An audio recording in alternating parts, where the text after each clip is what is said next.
golden handcuffs.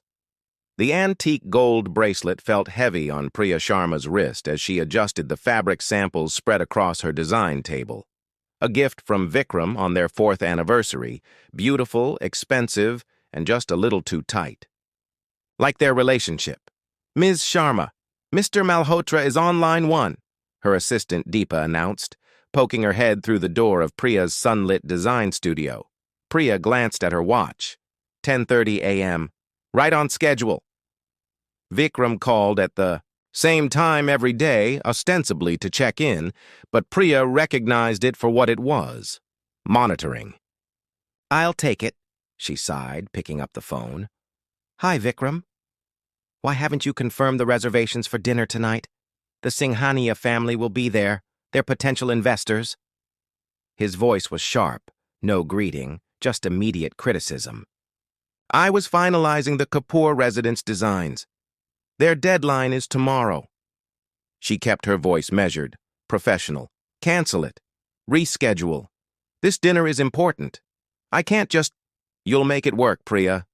You always do." The line went dead. Priya set the phone down carefully, aware of Deepa pretending not to listen from the doorway. At 32, Priya had built Harmony Interiors from nothing into one of Mumbai's most sought-after design firms. Her minimalist elegance had graced magazine covers and attracted high-profile clients. Yet around Vikram she felt diminished, her achievements reduced to background decoration for his ambitions. "Deepa, can you call the Kapoors? See if we can move up the delivery timeline." "Of course." Deepa hesitated. "And should I confirm your attendance at the Orchid for 7 o'clock? Priya nodded, resigned. Another evening playing the perfect partner to Vikram Malhotra, real estate magnate and Mumbai's most eligible bachelor. At least, that's what the society pages called him. They didn't see how he scrutinized her clothing choices, monitored her client list, or questioned her friendships. That evening, Priya wore a royal blue silk saree, Vikram's favorite color. She'd learned to anticipate his preferences, to preemptively avoid his disapproval. The Singhania family was indeed present, their daughter Natasha looking polished and poised beside her father. "You remember my fiancée, Priya," Vikram introduced, his arm wrapped possessively around her waist. "We'll be married in 3 months." The announcement still felt surreal.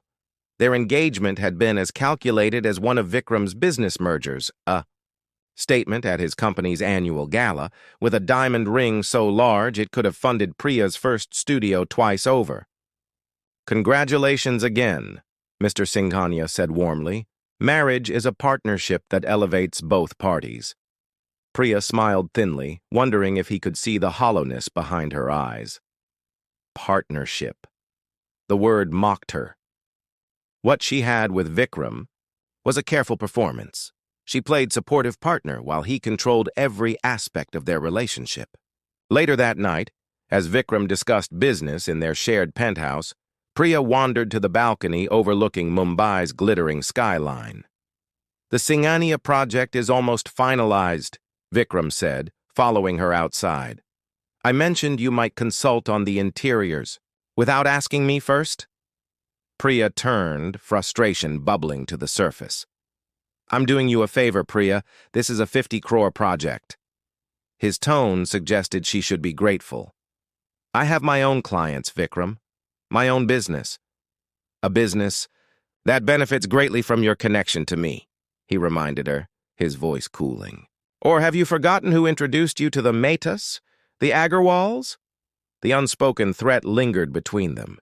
He had given her access to his elite circle, and he could take it away just as easily. Priya felt the familiar sensation of walls closing in. She twisted the gold bracelet, now feeling more like a shackle than an adornment. 3 more months until the wedding. 3 months to become Mrs. Vikram Malhotra, to surrender the last remnants of her independence. As she stared at the city lights, below, a small voice whispered from somewhere deep inside her, "Is this really what you want?" But another, louder voice, one shaped by years of compromise and self-doubt, quickly answered, "It's too late to turn back now." The warning signs, the Grand Mumbai Hotel's ballroom stretched before Priya like a canvas awaiting her touch. Crystal chandeliers hung from high ceilings, their light refracting into countless tiny rainbows across marble floors. In 7 weeks, this space would transform into the venue for what society magazines were already calling the wedding of the year. "The stage should be here," Vikram instructed, pointing authoritatively. "My parents want a traditional mandap, but modernized." "Something impressive," Priya nodded, jotting notes in her planner even as her professional instincts rebelled. This was her domain. She designed spaces that spoke to the soul, not to egos. But lately, planning her own wedding felt like executing someone else's vision. "And the guest list has reached 800, Vikram continued.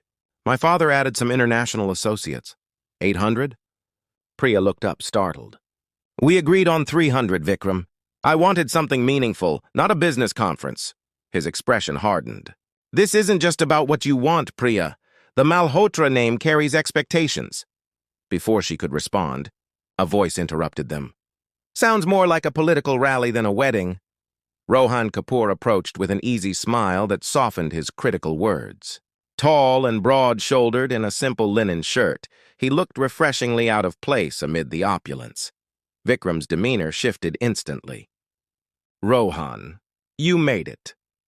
He embraced his childhood friend with genuine warmth that Priya rarely witnessed. Wouldn't miss the chance to see the venue where, "I'll have to give a speech about this guy's non-existent virtues," Rohan joked, his eyes crinkling at the corners. As Vikram's best man and oldest friend, Rohan was perhaps the only person who could speak to him this way without consequence. They'd grown up together in the same exclusive neighborhood, attended the same elite schools, but had chosen vastly different paths. While Vikram built real estate empires, Rohan had pursued environmental architecture, designing sustainable buildings in developing communities. "Priya, how are you holding up with all this?" Rohan asked, turning to her with genuine interest. Before she could answer truthfully, Vikram's hand settled on her shoulder. "She's in her element. Wedding planning isn't so different from her design work." "Actually," Priya found herself saying, "it's quite different when you're not allowed creative control." The words escaped before she could filter them. A tense silence followed. Rohan's eyebrows raised slightly, while Vikram's fingers tightened almost imperceptibly on her shoulder. "I'm sure you'll make it spectacular regardless," Rohan said, breaking the tension with diplomatic ease. "You've always had an eye for transforming spaces." "Speaking of transformation," Vikram interjected smoothly, "we should check the garden area.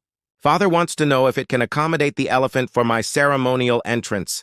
"An elephant?" Rohan and Priya spoke simultaneously, their tones identical mixtures of disbelief. "It's traditional," Vikram defended. "It's excessive," Priya countered, feeling a rare spark of defiance. "It's decided," Vikram replied with finality, checking his watch. "I have a call with Singapore in 10 minutes. Rohan, would you mind staying with Priya? She could use your architectural input on the space." After Vikram departed for his call, an awkward silence settled between them. "So, an elephant," Rohan finally said, his lips twitching. Priya laughed despite herself, a genuine laugh that felt foreign to her lips. "Apparently, along with 800 strangers and whatever other surprises the Malhotra family has planned." They walked through the hotel gardens, discussing practical solutions for the venue. Rohan listened attentively to her ideas, asking questions that made her feel truly heard. "Can I be honest?" Rohan asked as they settled on a stone bench overlooking the garden's central fountain. Priya tensed, expecting platitudes about Vikram's good qualities. "I've known Vikram since we were 5, Rohan continued. "He's brilliant, driven, even generous in his way, but he's never been good at seeing beyond his own vision." He paused. "This wedding seems to be entirely his vision. Where are you in all of this, Priya?" The question struck her like a physical blow. Where was she in her own wedding? In her own life? "I'm trying to be practical," she answered carefully. "Marriages require compromise." "Compromise, yes. Disappearing?" "No." His eyes met hers directly. "The few times we've met, you've struck me as someone with clear vision and strong values. But today..." He hesitated. Today I seem like a doormat, she finished for him. I wouldn't say that, he replied gently. More like someone standing in quicksand trying to convince herself it's just thick mud. Priya felt tears threatening and blinked rapidly. When had anyone last seen her so clearly? Her own family, thrilled by the match with the prestigious Malhotra family, had dismissed her doubts as mere pre-wedding jitters. He wasn't always like this, she found herself explaining. In the beginning, he was charming, supportive. He seemed to admire my independence. And now? Now he seems determined to reshape me into the perfect Malhotra wife. She twisted the engagement ring that felt increasingly heavy on her finger. Sometimes I wonder if he ever saw me at all, or just the potential of what he could mold me into. Rohan nodded thoughtfully. Vikram has always collected beautiful things and then locked them away where only he can appreciate them. The observation was so accurate, it made Priya's chest tighten. Was that all she was to Vikram? Another acquisition to display and control? As they walked back toward the hotel, Rohan stopped suddenly. You know, my mother had a saying, red flags don't turn white with time. Their conversation was interrupted by Vikram's return, but Rohan's words echoed in Priya's mind long afterward.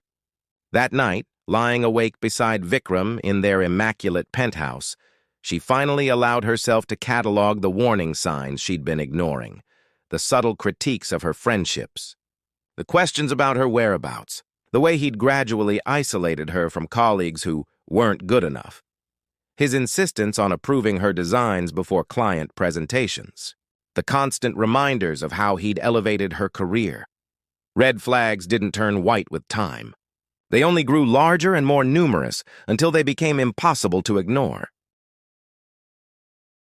The betrayal morning light filtered through the gauzy curtains of the bridal suite at the Grand Mumbai Hotel. Outside, workers were putting final touches on the elaborate wedding setup, hanging marigold garlands, arranging thousands of roses, imported from Ecuador, and setting up the sandalwood mandap that had been carved by artisans from Jaipur. Inside, Priya sat motionless before the ornate vanity mirror as the makeup artist worked silently, transforming her into the vision of a Malhotra bride. The heavy Kundan jewelry set, a family heirloom, lay waiting in its velvet box. The red and gold lehenga, with its intricate Zardozi embroidery, hung like a sentinel on a mannequin in the corner. "You look troubled, Betty," observed Auntie Lakshmi, her mother's older sister who had arrived from Kolkata for the wedding. Unlike Priya's parents, who were completely enamored with the Malhotra connection, Auntie Lakshmi had maintained a healthy skepticism. "Pre-wedding nerves," Priya replied automatically, the excuse she'd been using for weeks. The older woman's eyes narrowed thoughtfully. "When I married your Uncle Nikhil, I had nerves too. But beneath them was excitement, joy." She peered more closely at Priya. "I don't see joy in your eyes, only resignation." Before Priya could respond, her phone chimed with a message. It was from Deepa, her assistant. "Need to speak with you urgently. It's about Vikram." A cold sensation washed over Priya. "I need some air," she told the makeup artist, rising abruptly. "Just 5 minutes." She found Deepa waiting anxiously in the small anteroom adjacent to the bridal suite. Her assistant's normally composed face was tight with distress. "What is it?" Priya asked, her heart racing. "I didn't know whether to tell you today of all days," Deepa began, twisting her hands. "But I couldn't let you go through with it without knowing." "Knowing what?" "Vikram has been seeing someone else, a model named Zara Khan. It's been going on for months." Priya felt oddly calm, as though she were watching this scene play out from a distance. "How do you know?" "They were careless. My cousin works at the Oberoi where they've been meeting, and—" Deepa hesitated. "Tell me everything," Priya said, her voice surprisingly steady. "She's here today. Zara. She arrived an hour ago with some of Vikram's college friends." A laugh escaped Priya's lips. A sound devoid of humor. Of course, even on his wedding day, Vikram couldn't resist flaunting his power, his ability to have everything and everyone he wanted.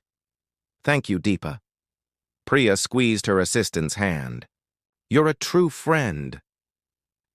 Instead of returning to the bridal suite, Priya found herself walking toward the groom's quarters, driven by a need to see the truth with her own eyes. As she approached, she heard laughter. Vikram's distinctive baritone mingled with a woman's melodic giggle. The door was slightly ajar.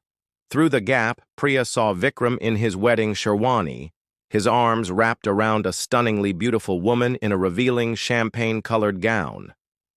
As she watched, he kissed the woman deeply, whispering something that made her laugh again. "You should be more careful," the woman, presumably Zara, murmured, though she made no move to extract herself from his embrace. "It's your wedding day, after all." "A technicality," Vikram replied dismissively. "You know what really matters to me." The scene should have shattered Priya, but instead, she felt an odd sense of clarity washing over her. Every doubt, every misgiving she'd suppressed came rushing to the surface, no longer deniable. As she turned to leave, she nearly collided with Rohan, who had been approaching with a tray carrying 2 glasses of scotch. "Priya!" he exclaimed, surprised. Then, noting her expression, "What's wrong?" She gestured silently toward the door. Rohan peered through the gap, his face hardening as he witnessed the scene inside. When he turned back to Priya, his eyes were filled with a mixture of anger and profound sadness. "I'm so sorry," he said quietly. "Though honestly, I'm not surprised. Vikram has always believed rules don't apply to him." "Did you know?" Priya asked, needing to understand who else had been aware of her humiliation. "No," Rohan replied firmly. "I suspected he wasn't being faithful, but I had no proof. If I had." He trailed off, his jaw tightening.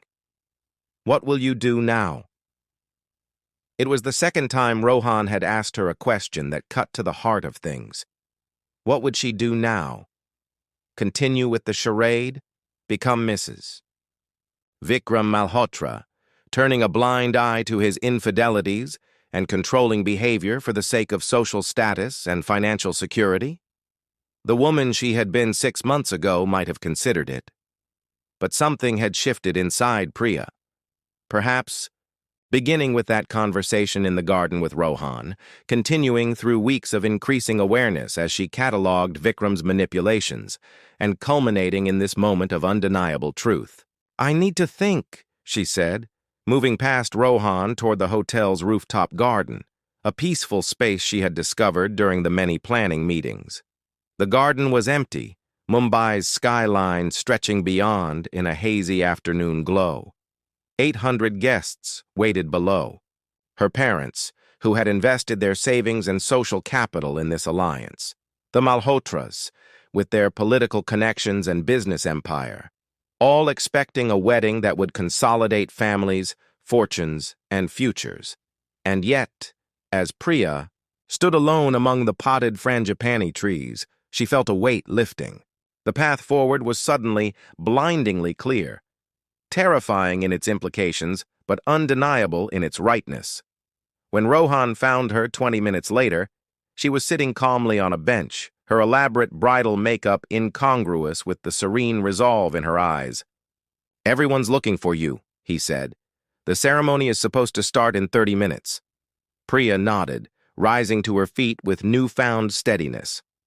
"I know exactly what I need to do." Choosing dignity, the wedding hall hummed with anticipation. 800 guests in their finest attire filled the rows of chairs, while musicians played traditional ragas that floated through the perfumed air. The Malhotra family sat in the front row, Vikram's parents rigid with impatience, checking their watches and casting disapproving glances toward the entrance. Vikram himself stood beneath the mandap, resplendent in his ivory and gold sherwani, a picture of confidence despite the growing delay. Only the tightness around his eyes betrayed his irritation at the disruption to his meticulously planned schedule. In a small room adjacent to the main hall, Priya stood with her parents and Auntie Lakshmi. "What do you mean you're not going through with it?" her father hissed, his face flushed with panic. "Do you have any idea of the implications? The Malhotra will never forgive this insult. Beta, whatever doubts you're having, they're normal, her mother pleaded, adjusting Priya's veil with trembling hands. Every bride feels this way. It will pass once you're married. Only Auntie Lakshmi remained quiet, studying Priya's face with knowing eyes. He's been unfaithful, Papa, Priya said calmly. Not just once. He brought his mistress to our wedding. Her parents stared in disbelief, unwilling or unable to accept her words. Even if that were true, her father finally managed. These things happen in powerful families. You would still have the Malhotra name, the security, the position in society. Priya looked at her father, the man who had once taught her to value truth and self-respect above all else, and felt a profound sadness. Is that what you truly want for me, Papa? A lifetime of humiliation and control, traded for social status? Before he could answer, the door opened and Rohan entered, his expression grave. They're getting restless out there. Vikram sent me to hurry you along. His eyes met Priya's, questioning. I'm ready, she said, adjusting her dupatta with steady hands. But not for the ceremony they're expecting. Rohan's lips curved into a small, approving smile. What do you need from me? Just your support, and perhaps a getaway vehicle afterward. As they walked toward the hall, her parents trailing behind in distressed silence, Priya felt strangely calm.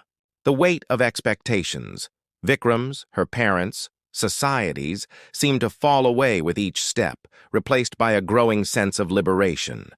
The traditional wedding music swelled as she entered the hall.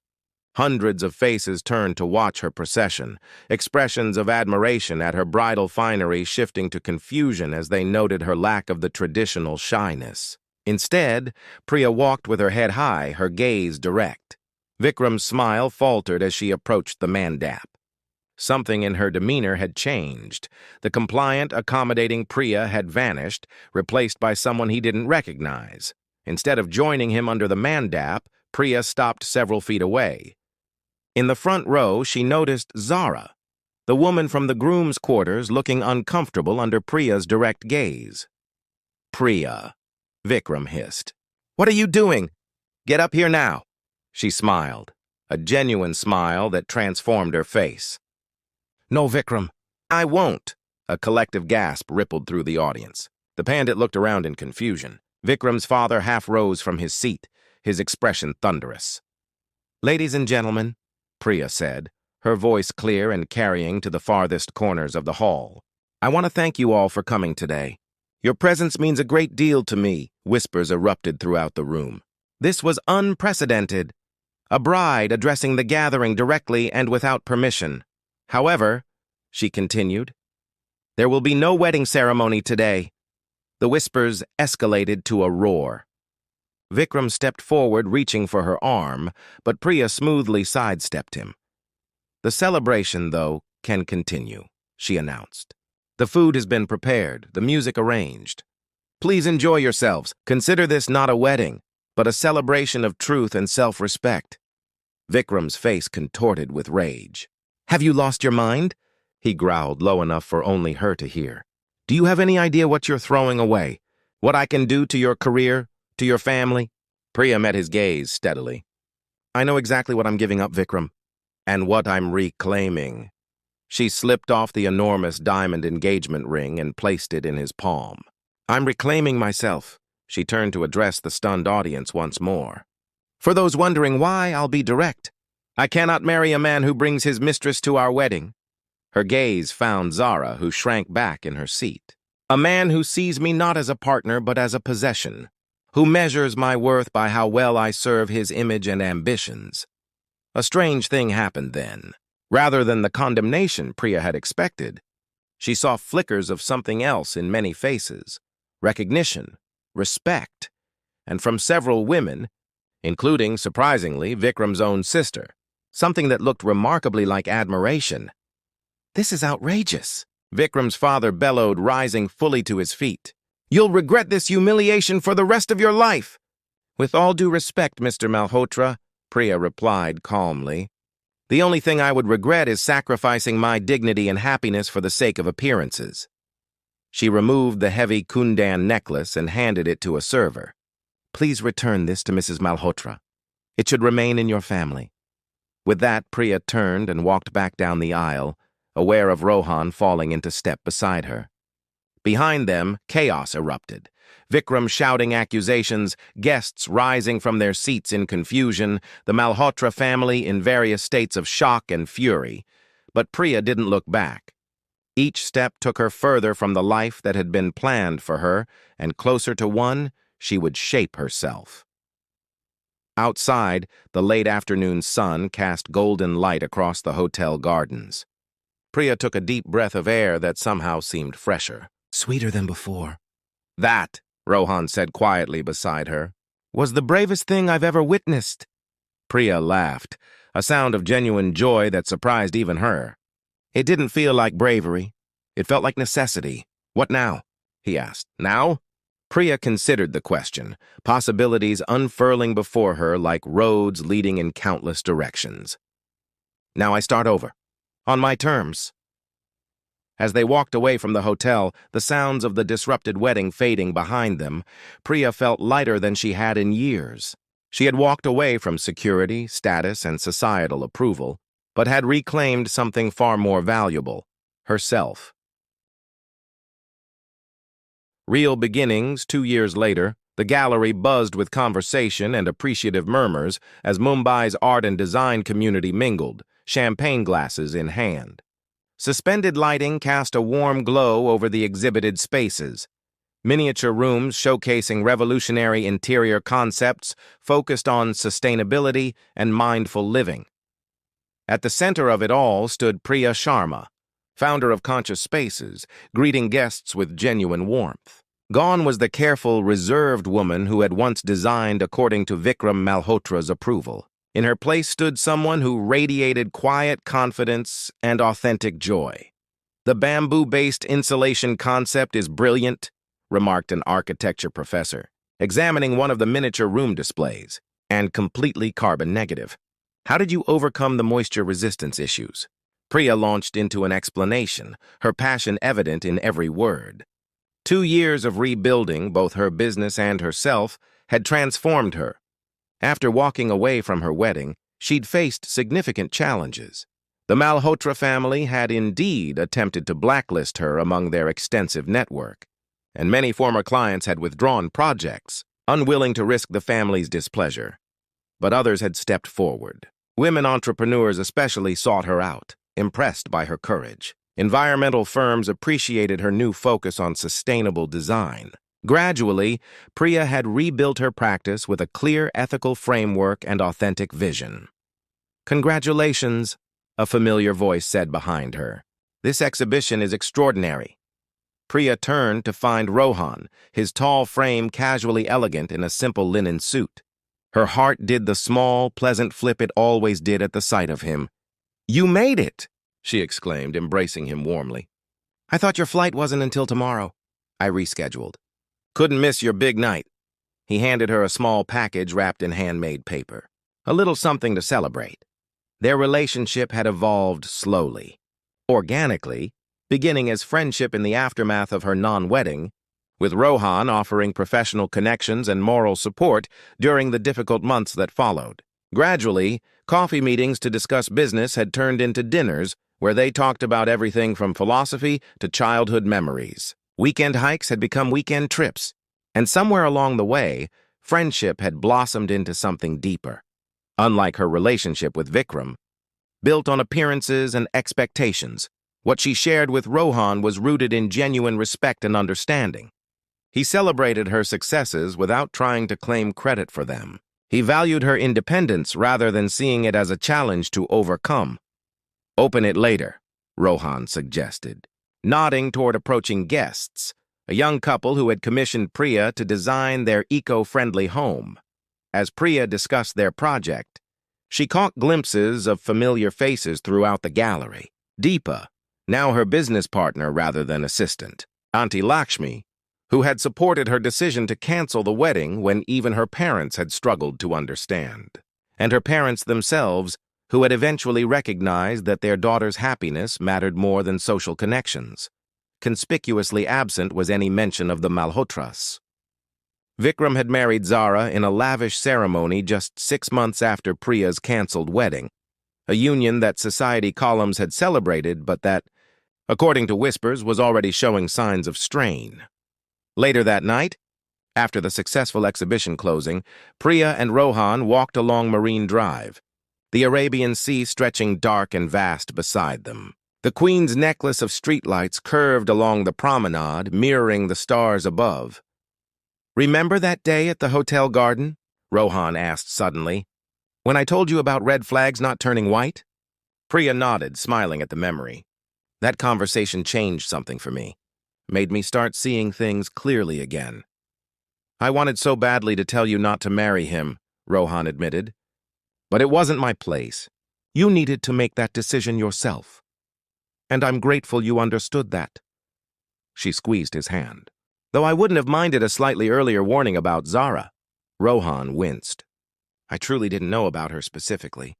Though I suspected," he trailed off, shaking his head. "I'm just glad you found out before the vows." Not after. They settled on a bench overlooking the water, comfortable in the shared silence that had become one of her favorite aspects of their relationship, the ability to be quiet together without awkwardness or pressure. "Open your gift," Rohan suggested. Priya unwrapped the small package to find a delicate copper bracelet, handcrafted with a pattern of intertwined leaves.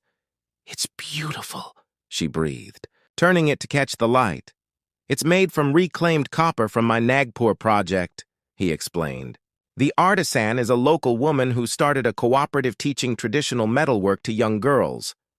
The thoughtfulness of the gift, connecting to her values, supporting women artisans, using sustainable materials, brought tears to her eyes. "I love it," she said simply, extending her wrist for him to fasten it. The bracelet settled comfortably against her skin. Unlike Vikram's golden handcuff, this adornment felt like an extension of herself rather than a constraint. "I've been thinking," Rohan said carefully, "about that project in Bhutan." "The eco-resort?" Priya nodded. A developer had approached them separately, then suggested they collaborate. Rohan designing the structural elements with his sustainable architecture expertise. Priya creating the interiors with her mindful design philosophy. "It would mean spending 6 months there," he continued, "living on site during the initial construction phase. 6 months in the Himalayas." Priya smiled at the thought. "Sounds perfect." "Together," Rohan clarified, watching her face. "I'm asking if you'd want to take that step, living together, seeing if we work as well in the same space as we do in separate ones." Priya considered the question with the thoughtfulness it deserved. 2 years ago, Vikram had made all decisions for them, presenting them as fait accompli rather than proposals to be discussed.